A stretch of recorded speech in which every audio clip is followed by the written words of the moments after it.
میں نے ایک تذکرہ پڑھا تھا صالح خاتون کا، نیک خاتون کا میں نے ایک تذکرہ پڑھا، اور وہ اس کی خصوصیت یہ تھی اس کی کہ وہ نیک عورت تھی. اس نیک عورت کی خصوصیات چند میں نے وہاں کتاب میں پڑھی کہ وہ ایک تو بکثرت اللہ کا ذکر کیا کرتی، بکثرت اللہ کا ذکر کرتی. اچھا، ذکر اللہ سے زبان تر رہتی. جب جہنم کا تذکرہ ہوتا تو وہ روتی اور اللہ تعالیٰ سے جہنم کی آگ سے پناہ مانگتی.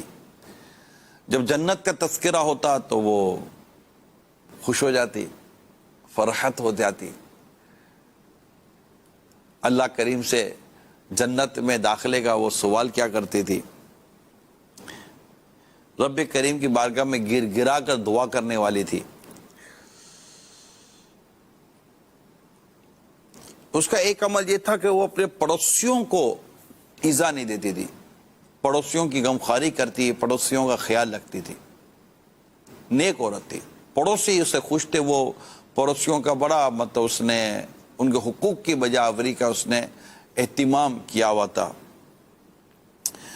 اور ایک اور اس کی خصوصیت تھی، اور وہ جو حدیث پاک میں ایک حصہ آیا نا کہ اچھی بات کرے یا خاموش رہے، سمجھیے کہ یہ اس کا مصداق تھی. اچھی بات کرتی تھی یا خاموش رہتی تھی، کفل مدینہ لگا رہتا تھا اس کا. فضول کلام وہ نہیں کیا کرتی تھی. اس طرح نیکیوں میں اس کی زندگی کا معاملہ چل رہا تھا. ایک دن اس کے پاؤں میں تکلیف ہوئی، ران کی طرف اس کے پاؤں میں تکلیف شروع ہوئی. ہلکی پھلکی دواؤں سے کوشش کی کہ شاید حل ہو جائے، لیکن تکلیف کا جو دورانیہ تھا وہ بڑھتا چلا گیا. علاج وغیرہ کا سلسلہ بھی بڑھتا چلا گیا. پھر ٹیسٹ شروع ہوئے. جب رپورٹس آئیں تو ڈاکٹروں کا ایک بڑا پینل بھی مطلب اس کے ساتھ شریک ہو گیا اس کی رپورٹس کو لے کر. تو ڈاکٹر نے کہا کہ اس کے پاؤں کے اس جگہ پر جہاں درد ہے کینسر ہے، اور بڑا یہ ریئر ہے اور بڑی اس طرح یہ بڑھتا ہے، اور اس کو بہت تشویش والے ان ڈاکٹروں نے رپورٹ بنا کر دی. حل آپریشن، ٹانگ کاٹنی پڑے گی. اف. اب وہ عورت تھی تو صابرہ تھی. جب اس کو پتا چلا کہ ٹانگ کٹے گی تو ایک فطری طور پر ایک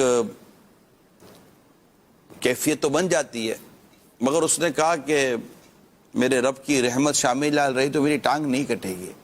اور اس سے دعا شروع کر دی اور اپنی زبان کو اللہ تعالیٰ کے ذکر سے تر رکھنے میں ہی اس نے اپنا وقت گزارا.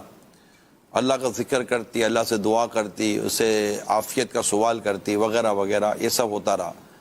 مگر وہاں دوسری طرف آپریشن کی تیاری بھی ہوتی رہی، کیونکہ وہ ہے نا بڑے سے بڑے ڈاکٹروں کو بھی رپورٹس یہی آئی تھی کہ یہ آپریٹ ہی ہوگا. اب ٹانگ کاٹنی ہے تو آپریشن تھیٹر میں لے جایا گیا. بے ہوشی کی دوا بھی دے دی گئی، مگر وہ آخری لمحوں تک حتیٰ کہ وہ ایک گنودگی اور بے ہوشی کے عالم میں وہ چلی گئی. اس کا بس ایک ہی تھا کہ میری ٹانگ نہیں کٹے گی، میرے رب نے مجھے بچا لینا ہے. اور اپنے رب سے دعا کرتی کرتی، اللہ کو یاد کرتی کرتی وہ بے ہوشی میں اس کیفیت میں وہ چلی گئی. اینستھیتیا شاید کہتے ہیں اس کو، جو دوائی دی جاتی ہے، اس طرح کا کوئی نام ہے. اب ڈاکٹروں نے وہ ٹانگ کاٹنے کے لیے جو ایک میڈیکل اکوپمنٹ، سرجری اکوپمنٹ، تھوڑا سا آری ٹائپ کی چیز ہوتی ہے، بلیڈ ہوتی ہے اس طرح کی، جب وہ لا کر اس کی ٹانگ کاٹنے کی کوشش کی تو جیسے ہی بلیڈ اسٹارٹ کی، مشین اسٹارٹ کی، تو مشین کے ساتھ جو بلیڈ لگی تھی بلیڈ ٹوٹ گئی. یہ کبھی ہوا نہیں تھا ڈاکٹر کے اس میں، اس کے لیے کہ یہ کیا ہو گیا. او اتفاق. پھر تھوڑی دیر کے بعد دوبارہ دوسری بلیڈ اس مشین میں لگائی گئی. جب مشین اسٹارٹ ہوئی پھر بلیڈ ٹوٹ گئی.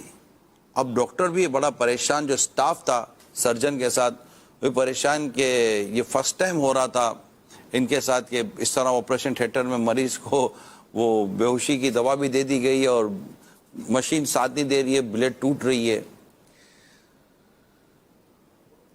حیرت تو ہو رہی تھی. تھوڑی دیر کے بعد پھر ایک اور بلیڈ لگائی, جیسے ہی مشین اسٹارٹ کی پھر بلیڈ ٹوٹ گئی.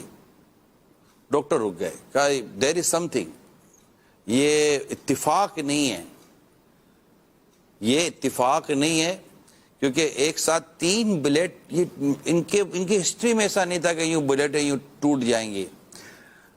کب رک جاؤ, کوئی لگتا ہے کہ معاملہ ہے. انہوں نے پھر اس کی رپورٹس کروائیں, آپریٹ نہیں ہوا, اس کی پھر رپورٹس کروائیں. اتنے میں وہ عورت ہوش میں آ گئی تھی. جب رپورٹس کروائیں تو اب ان کے سامنے جو رپورٹس آئیں اور انہوں نے مزید جب اس پہ غور کیا تو پتا چلا کہ وہ کینسر نہیں ہے, وہ کینسر نہیں ہے.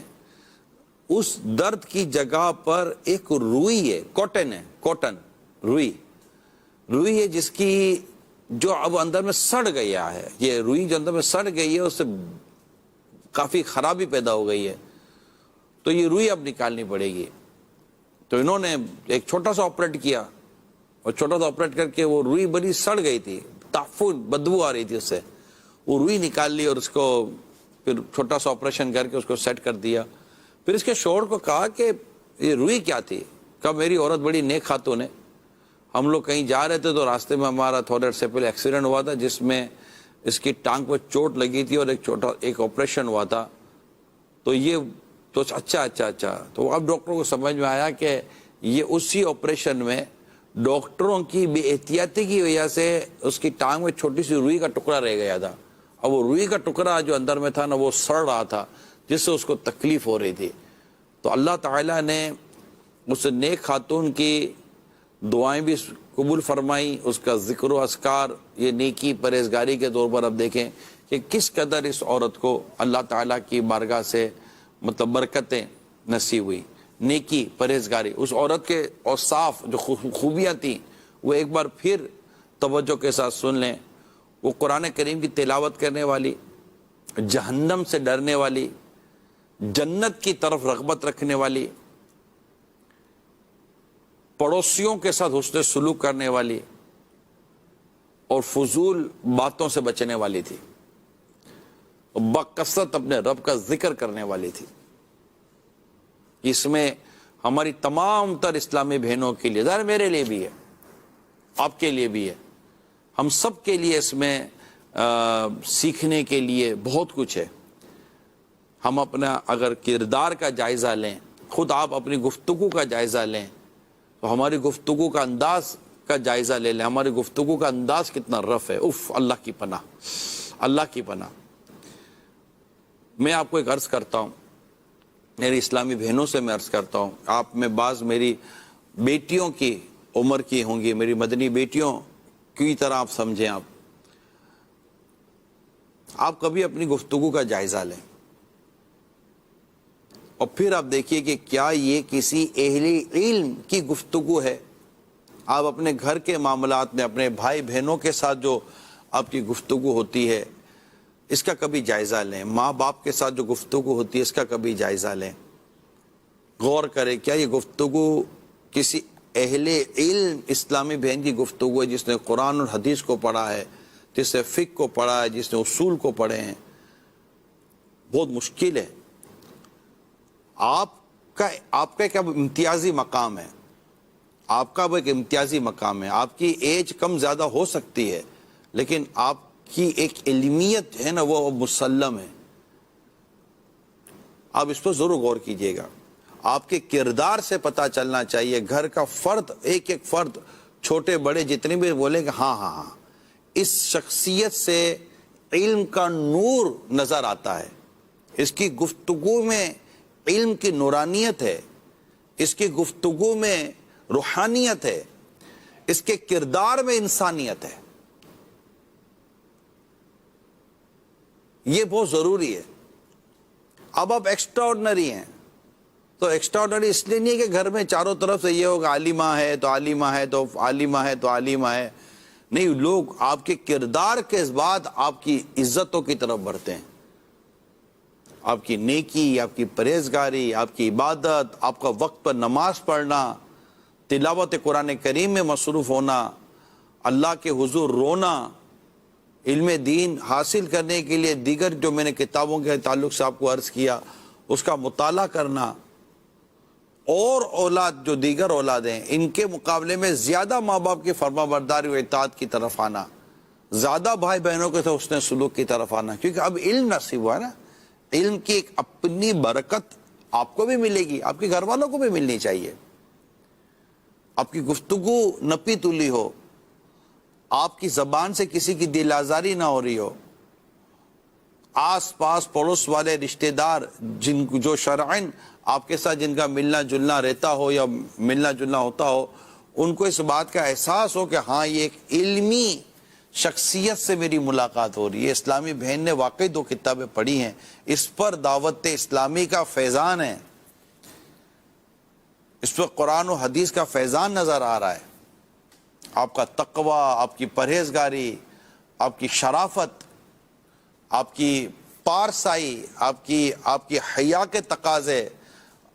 اب آپ اگر کہیں ایسا شریعت کے دائرے میں رہ کر کہیں آنا جانا بھی ہو تو کوئی کسی کو آپ کی طرف انگلی اٹھانے کی جرت نہ ہو، نہ کیسے کوئی انگلی اٹھائے گا، بلکہ آپ کا اٹھنا بیٹھنا، بات چیت، ملنا جلنا انداز یہ بتائے گا. یعنی یہ اپنے علم کو بتانے کے لیے، اپنے علم کو اس کے لیے نہیں ہے کہ آدمی علم اس لیے حاصل کرے کہ جاہلوں پر یہ مطلب جاہلوں سے وہ کرے گا، اس پر اپنی فوقیت ظاہر کرے گا اور اہل علم سے الجھے گا. یہ نہیں، عاجزی انکساری کے ساتھ میں عرض کر اخلاق کریمہ صلی اللہ تعالیٰ علیہ وسلم کا مطالعہ کرتے ہوئے ہم اس طرح بڑھیں تو انشاءاللہ ہمیں بھی اس کی خوب خوب برکتیں اور خوب اس کی وہ فیضان نصیب ہوگا. آپ نے علم حاصل کیا ہے، آپ کو بولنے کا انداز آپ کو پتہ ہونا چاہیے، آپ کو دل آزاری کے طور پر پتہ ہونا چاہیے کہ کسی کی بلا اجازت شرعی دل آزاری سے کس قدر نقصان ہوتا ہے. اسی طرح اگر کل کو مطلب کہ ایک شادی شدہ گھرانہ شادی ہوتی ہے بعضوں کی جس کی نہیں ہوئی ہے تو ہوگی اللہ نے چاہ تو وہ گھرانہ اس کو پتہ چلے کہ ہاں یہ مطلب کہ کوئی اس طرح میرا شریک حیات ہے. میں جو عرض کرنا چاہ رہا ہوں تو گھر کے کام کاج میں بھی حصہ لیں، آپ کی ذمہ داریاں ہیں، کیونکہ آگے جا کر